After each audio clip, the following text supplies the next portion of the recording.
We're still building toward using matrices to solve systems of linear equations. So let's go back to this example that we've used before where we have this linear system of 3 equations in 3 unknowns.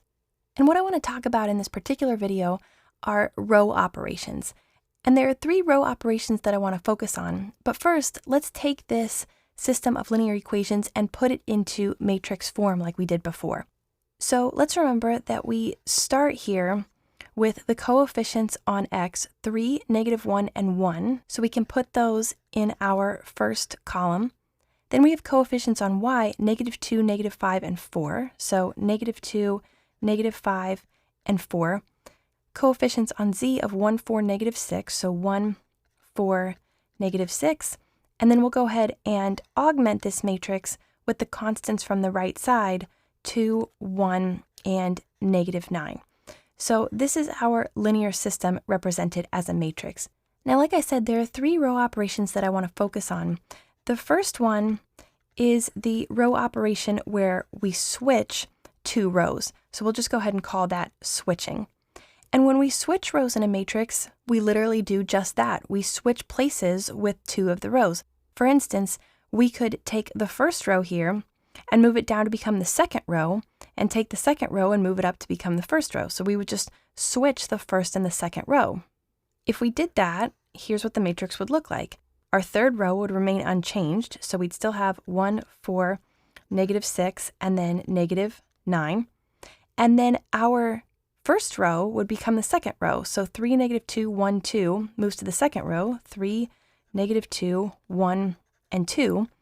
And then the original second row becomes the original first row. So -1, -5, 4, and 1. And so we have the augmented form here.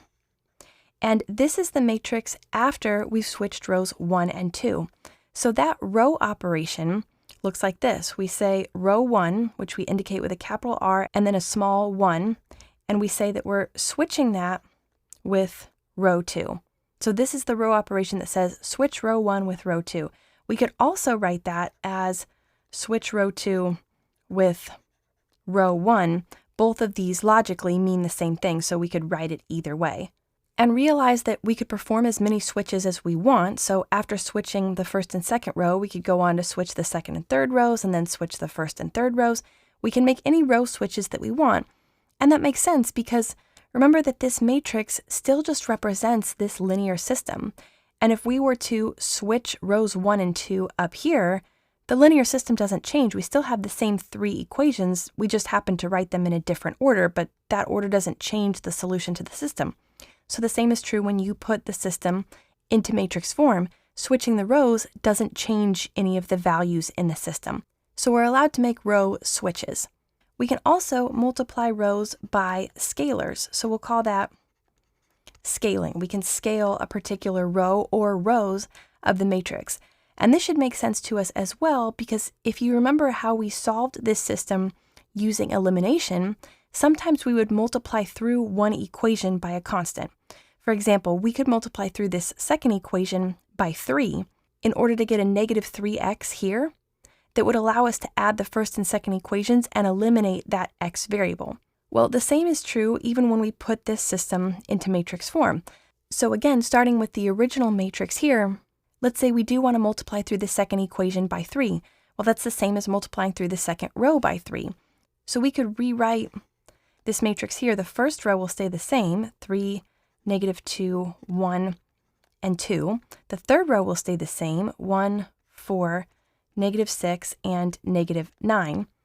But the second row will multiply through by +3. So -1 times 3 is -3, -5 times 3 is a -15, 4 times 3 is 12, and 1 times 3 is 3. So truly, all we did was just multiply through the second row by 3, and we're allowed to do that. So we can multiply any row at any time by a scalar, a positive constant or a negative constant. And because multiplication and division are just inverse operations, we can divide out a particular value from a row. So if I wanted to go through and divide that 3 back out of the second row, I would just divide each value in the second row by 3. So I'd take -3 divided by 3 and get back to -1. I'd take negative 15 divided by 3 and get back to negative 5, etc. And we can do that because dividing by 3 is the same as multiplying through by 1/3, and that's the same as multiplying by a scalar, just like multiplying by 3. So multiplying by a scalar is also a valid row operation in a matrix because it would have been a valid operation within this system of linear equations. So when we want to write that row operation, we multiplied through the second row by 3. We'd write that row operation as multiply through the second row by 3, and then whatever you get there, replace the second row with that value. So this says replace the second row, row 2, by 3 multiplied by the second row. So replace R2 with 3R2. If we wanted to undo that operation and divide that 3 back out, we could do so by multiplying 1/3, and so then we would say replace R2 with 1/3 times R2, and that operation would look like that. So that is a scaling row operation, and we can do that to any of the rows at any time. And then the last row operation we want to look at is adding rows. And we can add rows because remember before when we were doing elimination to solve the system, we could add equations together. For instance, we took equations 2 and 3 and added those together in order to eliminate x, because here we had a negative x, here we had a positive x. So if we add 2 and 3 together, the x variable disappears. We're able to eliminate that variable, and then we just have equations in terms of y and z. So that was an example of adding 2 rows of the matrix together. So we can do that in the matrix as well. The thing we have to be aware of is that when we add 2 rows, that doesn't mean that a row of the matrix will disappear or that a particular entry will disappear. Here's what it actually looks like. Let's say we're going to again start with this original matrix here because this matrix represents this original system. And we want to replace row 2 with the sum of rows 2 and 3. So we would say take the sum of rows 2 and 3, R2 plus R3, and use that sum to replace the second row. That's the row operation that we want to do, and here's what that looks like. Notice that we're only dealing with rows 2 and 3, so row 1 is going to remain unchanged. So we'll leave 3, negative 2, 1, and then 2. And then we're only replacing row 2 here. The right-hand side of the row operation on the right-hand side of this arrow, that's the row that gets affected. That's the row that gets changed. So we're also not going to be messing with the third row. So we can go ahead and leave that there as well. 1, 4, negative 6, and negative 9. What we're doing is replacing row 2 with the sum of row 2 and 3.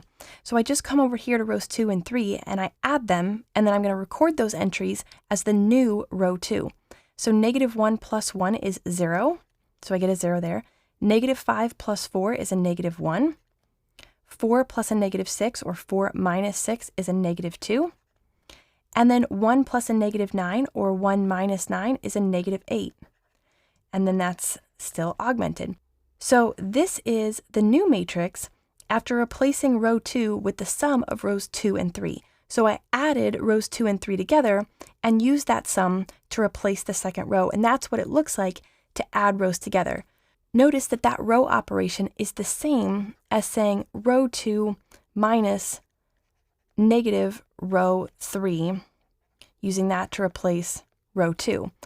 In other words, if I multiplied row 3 by negative 1 using a scaling operation to get negative R3, I could then say row 2 minus that value, that new row, and that would be the same as this row operation I did here, because these negative signs minus a negative cancel, and this is the same thing as saying row 2 plus row 3 replaces row 2. The reason I bring this up is because I want to make the point that you are able to subtract rows as well, because of course subtraction is the same as adding the negative version. So really, even though we're not saying subtraction here, by saying that we can add, that also means, of course, that we can subtract. In the same way, when we were talking about scaling, by saying that we could multiply by 3, that implied also that we could divide, since multiplying is the same as dividing by the reciprocal. So scaling is really multiplying and dividing, adding is really adding and subtracting, but it's sufficient to call it scaling and adding. So we just describe these row operations as switching rows, scaling rows, and adding rows. And that's how we can use these 3 simple row operations to change the matrix that represents the system of linear equations.